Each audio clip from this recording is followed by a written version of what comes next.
World Cup match against Mexico, and that's where he'll wrap up his 2-night stay, the first official state visit to Russia by a South Korean leader since 1999. 황호준, 아리랑 News. Attention is being drawn to the overall implications of this special state visit. One of the highlights is the summit between the two leaders who are no strangers, having met several times before. Our Cha Sang-mi sheds light on the significance of the timing of this sit-down, as well as what both sides seek to get out of it. Russia is the place to be these days, not just for soccer fans, but also for world leaders conducting diplomacy. President Moon Jae-in's state visit to Russia follows a series of meetings involving the Koreas, all of them historic. The two inter-Korean summits, the Singapore summit between President Trump and Kim Jong-un, and the North Korean leader's third meeting with Chinese President Xi Jinping. One key topic in the South Korea-Russia talks will be undoubtedly North Korea, and specifically its denuclearization. One expert says Seoul wants to get Russia involved in the denuclearization talks through potential economic projects by Moscow and Pyongyang. Right now, to handle North Korean issue, South Korea badly needs outside support. And one of the goals is to get Russia involved in the dealing with North Korea. First of all, economic projects. I'm pretty sure there will be some discussions about railway and gas pipeline. These discussions will not yield any significant results. However, there are other areas which are of great importance and where progress can be made. Though North Korea's trade with Russia is worth just 2% of what it trades with China, the expert says Russia is still a status quo power, and its soft power in North Korea should not be underestimated. And expert says it's not just Seoul trying to cozy up to Moscow. Both sides have an interest in strengthening their long-neglected bilateral ties. In exchange for support and development on the Korean peninsula, Russia wants to bring in South Korean investment. Russia has never requested economic cooperation from China, fearing that Chinese capital and people flowing into the Far East region could create massive territorial disputes. That's why Putin agreed to economic cooperation with Prime Minister Abe. But there could also be territorial issues with Japan in the northern regions, which is why South Korean investment is politically the most stable for Russia. Economic cooperation experts say will take a long time to bear fruit, but like the Koreans say, starting is half the task. Cha Sang-mi, Arirang News. Meanwhile, Kim Jong-un wrapped up his third visit to China. Not only did the North Korean leader meet with President Xi Jinping, he spent a fair amount of time touring Beijing's major city management and research centers. Lee Ji-won zooms in on what could be some clues as to the direction he intends to take Pyongyang. North Korean leader Kim Jong-un had a busy second day in Beijing. The state-run Korean Central News Agency reported Thursday on Kim's activities, where he first met with Chinese President Xi Jinping again following their first meeting on Tuesday. The report said they met at the Diaoyu Thai State Guest House in the morning, where Kim stayed during his visit. Kim and President Xi had a one-on-one chat where they reportedly exchanged opinions on the current situation and urgent international issues. The two also discussed ways to further strengthen their strategic cooperation given the new circumstances on the Korean peninsula. Then, together with their wives, North Korea's First Lady Lee Seol-ju and Chinese First Lady Peng Liyuan, the leaders had lunch in a, quote, harmonious and family-like atmosphere, through which the North's news agency highlighted the deep friendship the two first couples share. After bidding farewell to President Xi and his wife, Kim then toured some of Beijing's research and transportation management centers. His first stop was the Academy of Agricultural Sciences, where he was accompanied by Cabinet Premier Park Bong-ju and Park Tae-sung, the Workers' Party's Vice Chairman for Science and Education.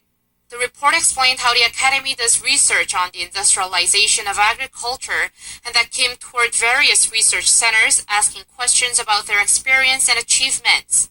Perhaps thinking about implementing the findings in North Korea, Kim noted how the Academy's science and technology has greatly contributed to China's agricultural development. Kim also visited the Beijing Rail Traffic Control Center, where the Chinese capital's railways and subways are controlled and managed. The state-run media report said Kim paid close attention to how the system works and said he was, quote, amazed by the excellently programmed control system. And as the final itinerary, Kim dropped by the North Korean embassy in Beijing. Expressing great satisfaction for a productive third trip to China, Kim left for North Korea late Wednesday, arriving at Pyongyang International Airport in the evening. 이지원, 아리랑 뉴스. North Korea has reportedly returned the remains of hundreds of American soldiers that went missing during the Korean War. While there are no official confirmation from military authorities, according to our Korean-hee, multiple news outlets are citing U.S. officials about the specific transfer plan. Speaking at a rally in Minnesota on Wednesday, U.S. President Donald Trump said North Korea has returned the remains of 200 U.S. troops missing from the Korean War.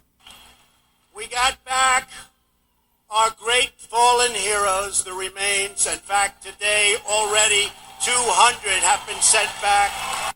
Multiple news outlets had been saying the transfer was going to happen soon, citing U.S. officials. The Wall Street Journal reported Wednesday that they would be handed over in the next day or two. A U.S. official told the journal that the remains would likely be brought to Osan Air Base, located some 60 kilometers south of Seoul. After a ceremony, the officials said they would be sent to Hickam Air Force Base in Hawaii for scientific testing and identification.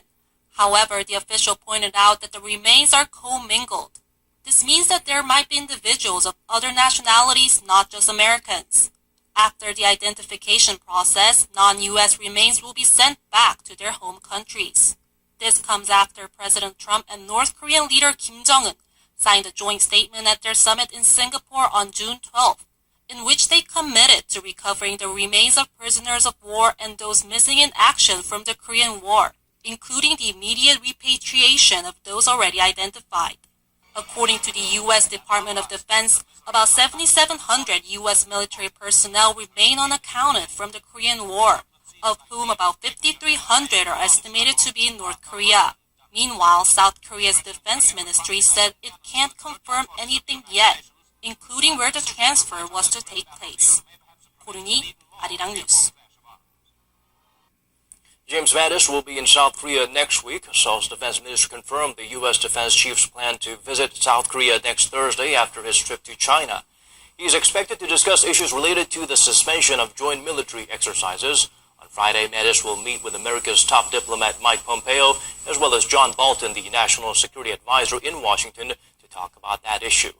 Earlier this week, the two countries' defense ministries announced the annual combined drills planned for August will be suspended, but no decision has been made regarding other joint exercises. Delegations from Seoul and Pyongyang are meeting once again on Friday for the Red Cross talks. The main item on the agenda is the reunion of separated families. Other humanitarian issues could be discussed as well. Woo Jung-hee gets us up to speed with the developments. The two Koreas are holding Red Cross talks on Friday at North Korea's Mount Kumgang to discuss humanitarian issues, including the reunions of families separated by the Korean War. South Korea is sending a 4-member delegation led by the president of the South Korean Red Cross, Park Kyung-seo. North Korea has not yet notified Seoul of its delegates. The South Korean delegation left Seoul on Thursday afternoon. They plan to spend the night in Gosang in the northeast of Gangwon-do province and cross the eastern land border early Friday morning. I hope to have good discussions with the North on humanitarian issues, especially resolving the sorrow of over 57,000 separated family members in South Korea.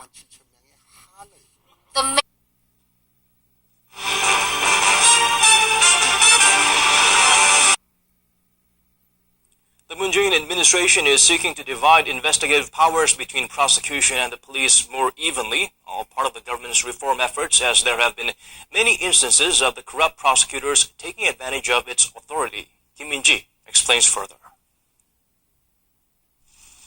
The South Korean government is looking to achieve a balance between the prosecution and police by diluting the concentration of investigative powers in the prosecution.